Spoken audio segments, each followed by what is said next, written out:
ಶಿವರಾತ್ರಿ ಹಬ್ಬದ ಪ್ರಯುಕ್ತ ದಿನಾಂಕ 9ನೇ ತಾರೀಕಿಂದ 13ನೇ ತಾರೀಕುವರೆಗೆ ಪಾದಯಾತ್ರೆ ಆಗುತ್ತೆ. ಪಾದಯಾತ್ರೆಗೆ ವಿವಿಧ ಜಿಲ್ಲೆಗಳಿಂದ ರಾಮನಗರ ಜಿಲ್ಲೆ, ಮಂಡ್ಯ ಜಿಲ್ಲೆ ಮತ್ತು ಮೈಸೂರು ಜಿಲ್ಲೆ ಸುತ್ತಮುತ್ತ ಎಲ್ಲ ಜಿಲ್ಲೆಗಳಿಂದ ಪಾದಯಾತ್ರೆ ಬರ್ತಾರೆ. ಮತ್ತು 14-15ನೇ ತಾರೀಕು ಶಿವರಾತ್ರಿ ಮಲೆಮಹದೇಶ್ವರ ಬೆಟ್ಟದಲ್ಲಿ ಶಿವರಾತ್ರಿ ಹಬ್ಬ ಇರುತ್ತೆ. ಅಲ್ಲಿಗೆ ಸುಮಾರು 6-7 ಲಕ್ಷ ಜನ ಭಕ್ತಾದಿಗಳು ಬರ್ತಾ ಇದ್ದಾರೆ. ಮತ್ತು ಹೊರಗಡೆಯಿಂದ ಬರುವಂತಹ, ಈಗ ರಾಮನಗರ ಜಿಲ್ಲೆಯಿಂದ ಬರುವಂತಹ ಭಕ್ತಾದಿಗಳು ಕಾವೇರಿ ನದಿಯನ್ನು ದಾಟಿ ಬರಬೇಕು. ಬಸವನಕಡ ಅಂತ ಇದೆ, ಅಲ್ಲಿ ಕಾವೇರಿ ನದಿ ದಾಟಿ ಬರಬೇಕಾಗತ್ತೆ. ಕಾವೇರಿ ನದಿ ದಾಟಬೇಕಾದ್ರೆ ಅವರು ಸುರಕ್ಷಿತವಾಗಿ ನದಿ ದಾಟಬೇಕು ಅಂತ ಹೇಳಿ SDRF ಟೀಮ್ ಕರ್ಸ್ಕೊಂಡಿದ್ದೀವಿ. ನಾವು ಫಾರೆಸ್ಟ್ ಅವರು, ಪೊಲೀಸ್ ಇಲಾಖೆ, ಫಾರೆಸ್ಟ್ ಇಲಾಖೆ ಮತ್ತು SDRF ಎಲ್ಲರೂ ಸೇರಿ ನದಿನ ಸುರಕ್ಷಿತವಾಗಿ ದಾಟುವಂಥ ವ್ಯವಸ್ಥೆ ಕೂಡ ಮಾಡಿದ್ದೀವಿ. ಮತ್ತು ಸುಮಾರು ಮಾರ್ಗ ಮಧ್ಯೆ ಅರಣ್ಯ ಪ್ರದೇಶ ಸಿಗುತ್ತೆ. ಕಾಡು ಪ್ರಾಣಿಗಳ ಹಾವಳಿ ಕೂಡ ಜಾಸ್ತಿ ಆಗಿದೆ.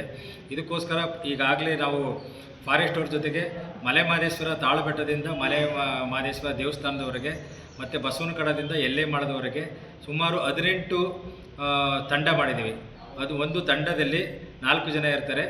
2 ಅರಣ್ಯ ಇಲಾಖೆಯವರು ಇರ್ತಾರೆ, ಒಬ್ಬರು ಪೊಲೀಸ್ ಇರ್ತಾರೆ ಮತ್ತು ಒಬ್ಬರು ಹೋಮ್ ಗಾರ್ಡ್ ಇರ್ತಾರೆ. ಇವರೆಲ್ಲರೂ ಮತ್ತು ಥರ್ಮಲ್ ಡ್ರೋನ್ ಕ್ಯಾಮ್ರಾಗಳಿದೆ, ಮತ್ತು ಅವ್ರ ಹತ್ರ ಪಟಾಕಿ ಇರುತ್ತೆ ಮತ್ತು ವೆಪನ್ಸ್ ಇರುತ್ತೆ ಅವ್ರ ಹತ್ರ. ಮಾರ್ಗದಲ್ಲಿ ಪ್ರತಿ 1 ಕಿಲೋಮೀಟ್ರಿಗೆ ಒಂದೊಂದು ತಂಡ ಇರುತ್ತೆ. ಪ್ರಾಣಿಗಳ ಚಲನವಲನಗಳ ಬಗ್ಗೆ ಇವರು ಮಾಹಿತಿ ಕೊಡ್ತಾ ಇದ್ದಾರೆ ಮತ್ತು ಪೆಟ್ರೋಲಿಂಗ್ ಕೂಡ ಮಾಡ್ತಾ ಇರ್ತಾರೆ. ಏನಾದರೂ ಆ ಥರ ಪ್ರಾಣಿಗಳು ಮೂಮೆಂಟ್ ಕಂಡು ಬಂದರೆ ಸಾರ್ವಜನಿಕರಿಗೆ ತಿಳಿಸಿ ಅದನ್ನು ಸುರಕ್ಷತೆಯನ್ನು ನೀಡುವಂಥ ಎಲ್ಲ ಕ್ರಮ ಕೈಗೊಳ್ತಾ ಇದ್ದಾರೆ. ಆಮೇಲೆ ಸಾರ್ವಜನಿಕರಲ್ಲಿ ಮತ್ತು ಭಕ್ತಾದಿಗಳಲ್ಲಿ ವಿನಂತಿ ಏನಂದರೆ, ತಾವು ನಡ್ಕೊಂಡು ಬರ್ತೀರಾ, ಸುಮಾರು ದೂರ ಈಗ ಸ್ಟೇಟ್ ಹೈವೇ ಸಿಗುತ್ತೆ.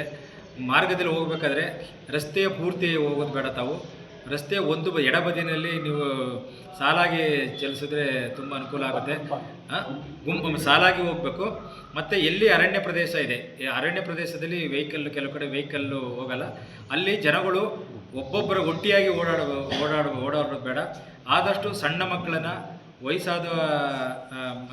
ವಯಸ್ಸಾದವ್ರನ್ನ ಇಲ್ಲಿ ಪಾದಯಾತ್ರೆಗೆ ಕರ್ಕೊಂಡು ಬರೋದು ಬೇಡ ಅಂತ ಒಂದು ಮನವಿ ಇದೆ.